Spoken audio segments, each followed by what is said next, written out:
పాకిస్తాన్ మన దేశం మీద యుద్ధానికి వచ్చింది. ముందు డైరెక్ట్గా మతం పేరుతోనే రచ్చ చేయడానికి తీవ్రవాదులు పంపించింది. ఆ తర్వాత మిగతా యాక్టివిటీ అంతా చూస్తున్నాం. ఇన్ని రోజులైంది కదా యుద్ధము నడుస్తోంది, మనం వాళ్ళ తీవ్రవాద స్థావరాల ధ్వంసం కానీ ఇదంతా. ఇక్కడేమన్నా ప్రత్యేకించి ముస్లిం ప్రాంతాల రక్షణ కోసం ఏమైనా ప్రత్యేక బలగాలు ఏమైనా ఏర్పాటు చేయాల్సి వచ్చిందా? ముస్లిం ప్రాంతాల మీద ఎవరైనా దాడి చేస్తున్నారా? ముస్లింలు ఎవరైనా ఏమన్నా అంటున్నారా? పాకిస్తాన్ జెండాను దొక్కుతున్నారు అంతవరకే. ముస్లింలు ఒక్క ముక్క మాట్లాడలేదు. పైగా వాళ్ళు కూడా ఇక్కడ మనతో పాటు దేశభక్తి ప్రదర్శిస్తున్నారు.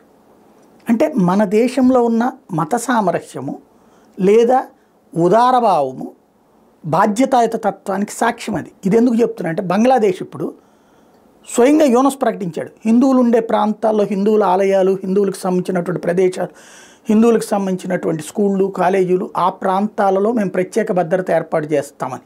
అంటే అర్థం ఏంటి? అక్కడ పాకిస్తాన్ని మనం కొడితే అక్కడ ఉన్నటువంటి ముస్లింకి కోపం వస్తుంది, బంగ్లాదేశ్ ముస్లింకి. ఒకప్పుడు ఈ దరిద్రుల్ని ఆ పాకిస్తాన్ వాళ్ళు చావచేతకు కొడితే కాపాడే వాళ్ళకు దేశం ఇచ్చిందే భారతదేశం. అయినా సరే మత పిచ్చతో తమని తరిమినటువంటి పాకిస్తాన్ని నెత్తిన పెట్టుకుని ఆశ్రయం ఇచ్చి వాళ్ళకు ఒక అవకాశం కల్పించినటువంటిది ఇవాళకి కూడా వాళ్ళలో 300 మంది బతికి చేస్తుంది మన మీద పడింది. కానీ హిందువుల్ని టార్గెట్ చేస్తారు. అంటే ఎవరిది నిజాయితీ ఉంది, ఎవరిది బాధ్యత ఉంది, ఎవరిది అహంకారం ఉంది, ఎవరి దగ్గర ఉదారత ఉంది? ఇప్పటికైనా కాస్త ఆ మెదళ్ళు పెట్టే మేధావులు ఆలోచించాల్సి ఉంది.